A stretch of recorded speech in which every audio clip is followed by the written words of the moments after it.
E-mini S&Ps continue to do the same thing they've done over and over and over, and that's push higher, make new all-time highs. We've had a very strong earnings season. Some of the economic data has been mixed, but we're coming off the heels of a very strong jobs report last Friday, and yes, higher inflation numbers this week, but nothing seems to be facing equities at this point as long as the Fed remains in play. And at this point, the Fed seems to be a little bit divided. We heard from Mr. Powell after the July FOMC meeting, kind of needing more proof. He wants to kind of keep things the way they are for the foreseeable future until we get a better idea of the sustainability of the economy. While we heard some naysayers, including Vice Chair Clarita over the last couple of weeks, maybe saying the opposite, saying they need to speed up the process of taking their foot off the gas and changing their policy. But at this point, equities kind of living and breathing by what the Fed chairman says, continuing to move higher, and that's exactly what we've done. This week we made new all-time highs 4 out of the 5 days, so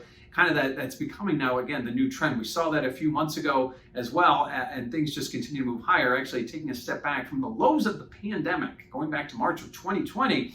E-mini S&Ps are up over 100%, so it has been a very much a one-way push since the lows of the pandemic were put in, and this week kind of emphasized that, making again new all-time highs 4 out of 5 days this week.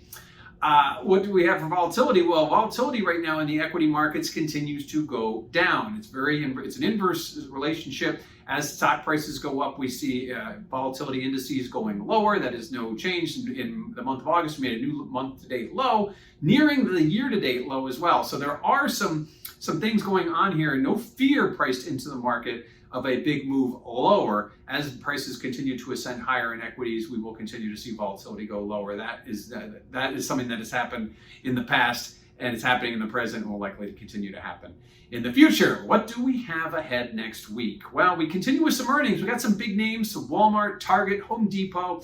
Likewise, we get the retail sales numbers, which aren't expected to be as strong as last month's. That's not always a bad thing when it comes to equities, because weaker economic data means Fed on the sidelines for longer.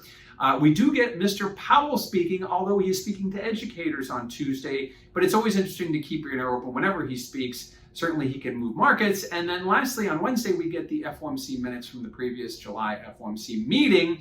Nothing really that, I think, peeling back the onion there, that we're going to see that they talked about. Certainly tapering is going to be on everyone's mind. When are they going to start talking about tapering? Because that would obviously be the kickoff for any kind of policy change. So at this point, we will be looking and reading into the details of that information. Certainly, we've heard a lot about tapering over the last several months, and ultimately it looks to culminate at the Jackson Hole Symposium at the end of August, when they may mention a possibility of either talking more seriously or actually announcing a date where they would begin tapering their asset purchases. But at this point, they have not done that, nor do we know when they're going to do that. And as long as the Fed remains on the sidelines, again, that could be one of the biggest proponents to higher equity prices in the days and months to come. So equities and E-mini specifically making yet another new all-time high to end the week. Next week, we do have some more earnings numbers. We have Mr. Powell and those all-important FOMC minutes from the July meeting.